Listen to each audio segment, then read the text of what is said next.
একটু দাঁড়ান, ধাক্কা দিয়ে চলে যান না। এটা একটা সতর্কতামূলক পোস্ট। আর সেটা হচ্ছে যে লিচু, এই লিচু এখন কিন্তু যেহেতু সিজন চলছে এবং লিচু কিন্তু খুব অল্প সময় থাকে, আমাদের সবারই অনেক প্রিয় হওয়াতে কিন্তু অনেকেই আমরা লিচুটা খেতে পারি না প্রচুর দামের জন্য। আর লিচু কিন্তু যেহেতু 100টা 50টা এভাবে করে কেনা যায়। তো যাই হোক, আমি আজকে যখন লিচু কিনতে গেলাম, আমি সতর্কতা কেন বললাম, আমাকে দোকানে বলল যে এখানে 100টা লিচু আছে, দাম কিন্তু সে প্রচুর নিয়েছে আমার থেকে।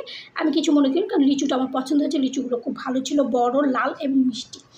সে বললো 100। তো হঠাৎ আমার সন্দেহ হয়, তা আমি বললাম যে আমি গুনে নেব। আর গুনে নেওয়াতে কিন্তু দেখলাম যে লোকটার মুখটা একটু কালো হয়ে গেল। তো আমি সেটা পাত্তা না দিয়ে আমি বললাম, আমি যেহেতু 100 লিচু নিব, আমি দামও বেশি দিচ্ছি, আমি গুনে নেব। তখন লোকটা বাধ্য হয়ে আমাকে গুনতে সাহায্য করলো, এবং গোনার পরে কী হলো জানেন, আমি দেখলাম সেখানে 30টা লিচু কম, তার মানে 70টা লিচু ছিল। আজকে আমি যদি এটা না গুনতাম তাহলে কিন্তু আমি 30টা লিচুই লস হতো আমার। 30টা লিচুর টাকা কিন্তু আমি দিয়ে এসেছি, কিন্তু সে আমাকে দিত না। যাই হোক, আমি গুনে লিচুটা নিয়েছি, যার জন্য আমি ঠকিনি।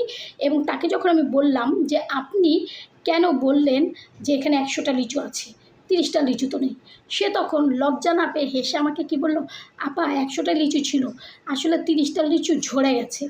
এটা কোনো কথা না, টাকা দিয়ে কিনবো, ভালো জিনিস কিনবো, বেশি টাকা দেবো, সবই ঠিক, কিন্তু গুনে নিজের জিনিস নিজে বুঝে নেব। এটা অবশ্যই মাথায় রাখবেন। আমার মতো বোকামি আপনারা করবেন না, কারণ আমি অভিজ্ঞতা থেকে বলছি। আগে এভাবে ঠকেছি দেখি, কিন্তু আজ আর আমি ঠকিনি।